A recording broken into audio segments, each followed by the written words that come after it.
Bonjour à tous, on est samedi, il est 11h22 précisément et on est hyper motivé pour commencer cette journée. Vous l'avez vu dans le titre, j'ai mis ma nuit à la ferme, je pars déjà au futur, c'est ça qui est super marrant. Parce que après-midi, je vais chez mes parents à la ferme. Je sais pas si vous le saviez d'ailleurs que j'ai habité 26 ans à la ferme chez mes parents. Et en fait ce week-end ils font l'arrachage des pommes de terre. Wouhou. Non en fait je suis pas du tout motivée d'y aller. Si vous saviez, chaque année j'évite d'aller aider mes parents. Je sais c'est pas bien, je sais c'est vraiment pas bien, étant fille unique et tout ça. Je me dois d'aider mes parents, mais franchement l'arrachage de pommes de terre, je trouve ça mais tellement chiant. C'est tellement chiant. Mais je vais y aller, je vais faire plaisir, je vais y aller. Seulement après-midi, comme ça, ce sera déjà bien. Et donc ce matin, je me suis encore levée hyper tôt. J'ai beau être crevée de ma semaine parce que reprise une semaine de boulot après 2 semaines à avoir rien foutu, c'était dur. C'est pour ça que j'ai pas vlogué en fait. Vraiment j'avais envie de rien, je faisais rien.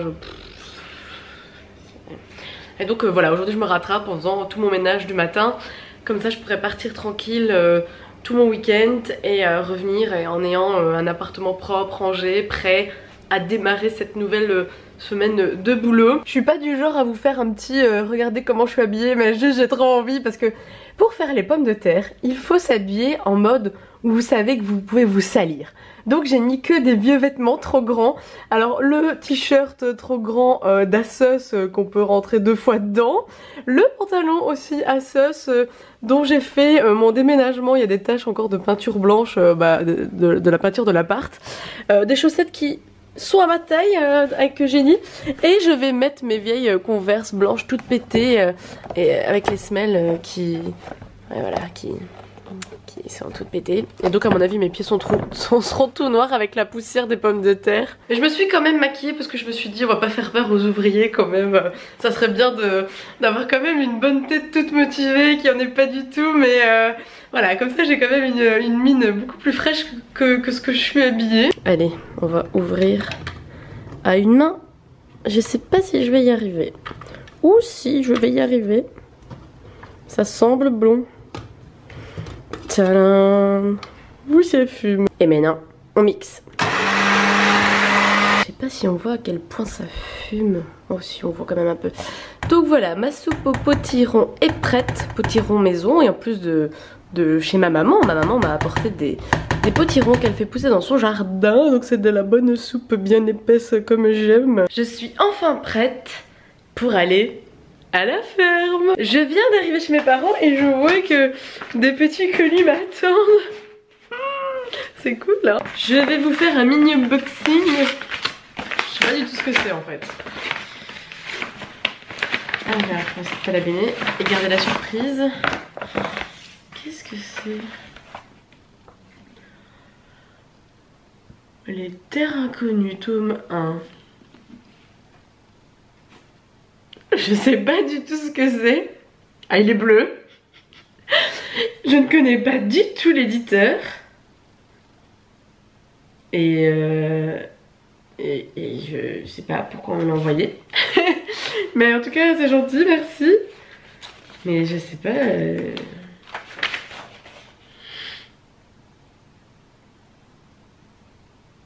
Les éditions de Saxu lancent leur collection jeunesse et young adulte.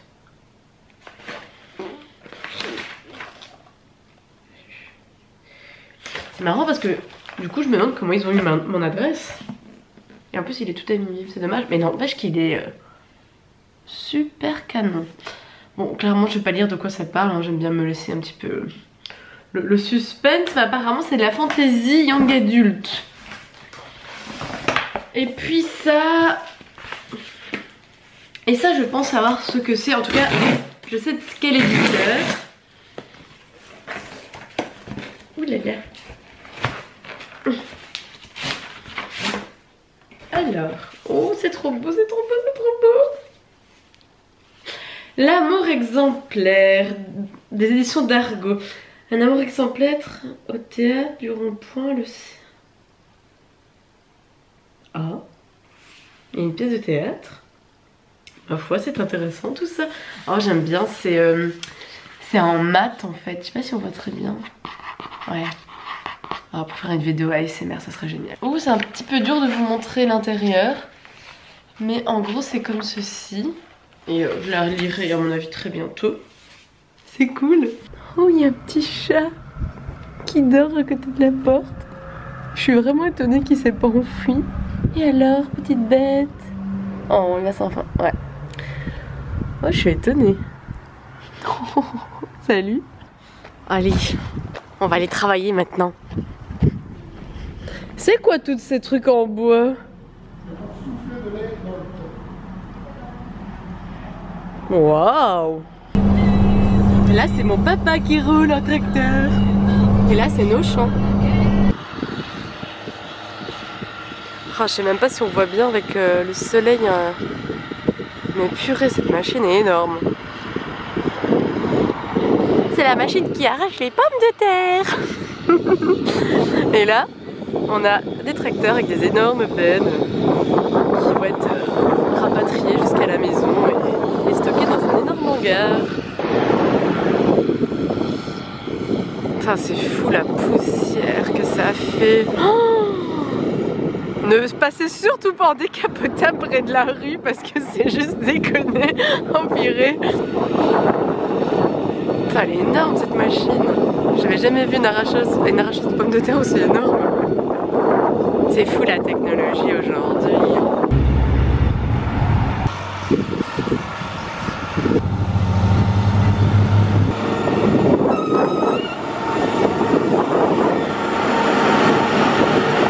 Oh la poussière.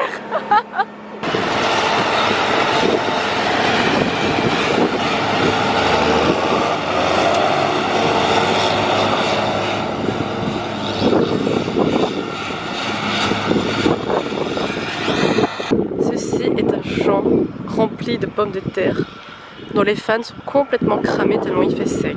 C'est à cause de ça qu'il fait autant de poussière. Et n'empêche, j'ai l'impression que ça ramasse pas trop bien les pommes de terre, il y en a encore plein.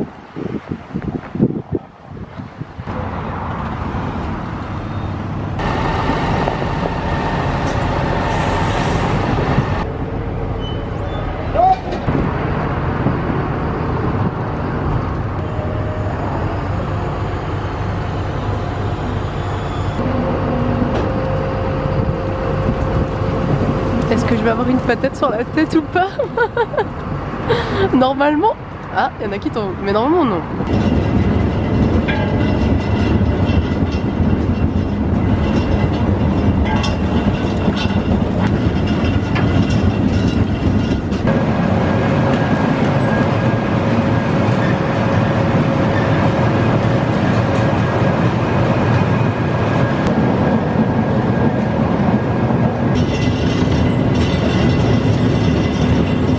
Petite pause entre les bennes.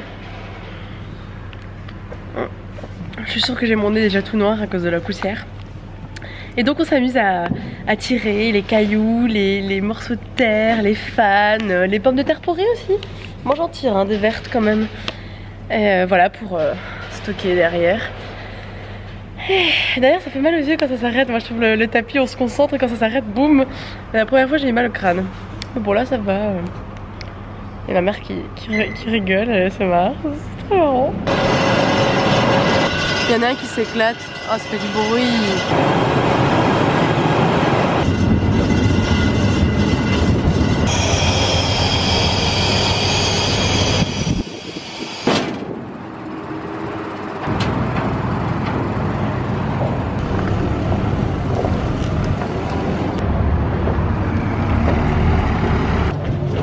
Mon chien, il a vraiment trouvé sa place. Ringo.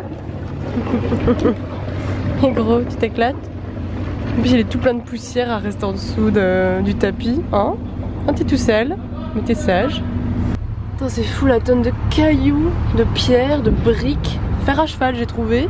Un cul de bouteille, des morceaux de fer. C'est dingue. Il est presque 18 h et en fait je vais faire à manger pour mes parents et pour tous les ouvriers. Je pense que je vais faire des frites au four comme j'ai l'habitude de faire. En fait à chaque fois que je fais des vlogs vous le voyez, mais eux n'ont pas l'habitude de manger ça. Et voilà, on trie des pommes de terre toute la journée, on va bien manger des pommes de terre. Et donc ma maman avait déjà coupé, lavé des pommes de terre et moi je vais faire des frites au four sur les 2 plaques. Et voilà les petites frites qui sont prêtes pour aller au four comme d'hab, hein. J'ai mis paprika, de l'huile d'olive, poivre, sel. Et là ma maman avait du thym dehors, du romarin, donc j'en ai mis un petit peu partout. L'épisode de Manu à la ferme est terminé. On est dimanche, il est 18h30. Oui, je vous ai complètement zappé hier soir. Voilà, j'ai fait à manger, j'étais complètement crevée. C'est vrai que j'avais oublié à quel point c'était hyper crevant de trier les pommes de terre, parce que vous passez ouais, plus de 12 heures quasiment debout, être statique et voilà, vous balancez des cailloux, tout ce que vous voyez hors des pommes de terre. Et en fait ça fait super mal au dos, ça fait super mal aux jambes. Et moi j'ai fait qu'une après-midi. Eux ils vont faire ça pendant une semaine, voire plus. Vraiment je vois bien qu'à force, à cause du boulot qui me pète déjà le dos comme pas possible, faire ça en plus c'était hardcore quoi. Et surtout que le tapis elle est tellement vite que mes yeux... Je me rends compte aussi que dès que je suis un peu fatiguée, mes yeux sont défoncés. Donc c'est vrai que j'essaye de mettre de plus en plus mes lunettes, mais ce n'est pas encore le cas. Comme par exemple je devrais me les mettre maintenant parce que je suis un peu fatiguée. Mais bon ça c'est un autre souci. Sinon voilà, j'ai passé... la petite matinée chez mes parents, tranquillou. Je suis allée à Mons et j'ai trouvé un bouquin que je cherchais mais depuis un moment. Je vais vous montrer ça tout de suite. Donc je disais, j'ai trouvé ce bouquin, donc c'est Histoire du monde. À la base c'est 3 bouquins séparés, vraiment sur l'histoire du monde. Voilà, c'est comme une encyclopédie. Là je l'ouvre pour la première fois. Purée, il est énorme. Et là en fait c'est juste un condensé de ces 3 tomes. Mon dieu, il est méga lourd. Oh, c'est écrit tellement petit. Et tellement... Oh, les pages sont super fines. Oh, il est cool. Ça c'est bien pensé, un livre qui s'est quasiment plié en 2 comme ça. Pour le lire ce sera vraiment plus simple. Histoire du monde. Je sais pas comment ils ont fait. Ah si, ils ont quand même mis volume 1, les âges anciens, volume 2, du Moyen-Âge au temps moderne, et volume 3, les âges des révolutions. Ça c'est vraiment un truc que je rêve de lire quoi. Je sais pas pourquoi, je suis toujours hyper attirée par tout ce qui est histoire. J'ai vu qu'il y avait des images. Enfin des images, ouais c'est des cartes. Oula, on va essayer de pas le casser. Mais en tout cas il est sublime. Oh, je vous mettrai d'ailleurs les 3 éditions qui étaient éditées avant, parce que les couvertures étaient aussi vraiment belles. Je pense qu'il y avait un tome avec la tour de Babel. Et donc là je vois qu'il était normalement à 49 €. Et moi chez Bibliopolis je l'ai eu à 34. Donc ça valait vraiment le coup. Et en fait... voilà, en baladant, en fait j'ai vu le tome 2 qui était à 7 €. Alors que en neuf, il coûte voilà, dans les 25 € à mon avis, plus ou moins. Parce qu'en fait il y avait une étiquette d'un ancien magasin qu'il était à 29, non 26 et quelques. Donc je me suis dit tant pis c'est le tome 2 mais je le prends quand même à 7 €, neuf. Je le trouverai jamais comme ça. Et arrive à la caisse, le vendeur me dit ah vous avez déjà le premier. Et je dis non mais comme il est pas cher, voilà je le prends. Il fait ah mais si vous voulez on a l'édition collector des 3. Ah ben on va faire ça, je vais l'acheter carrément.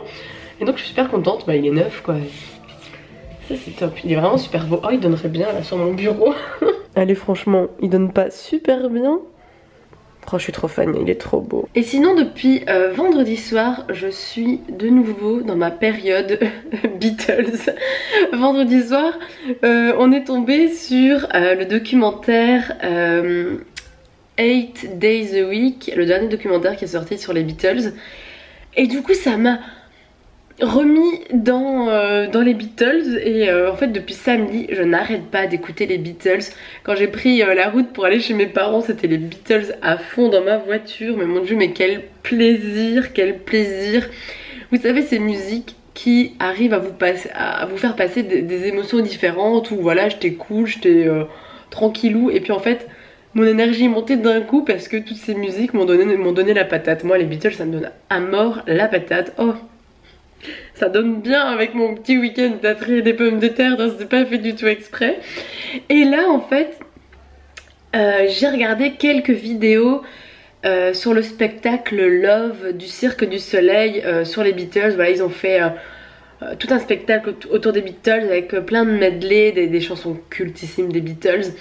Et je me suis dit, bon, j'ai jamais regardé le spectacle. Et en fait, j'étais persuadée qu'on pouvait le trouver en DVD, donc j'avais envie de le regarder.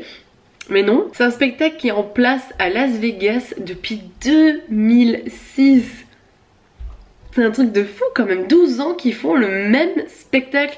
Et en fait j'ai regardé justement sur Wikipédia qui disait que ça a fait plus de 4500 représentations. Oh purée quoi, je rêve de voir ce spectacle.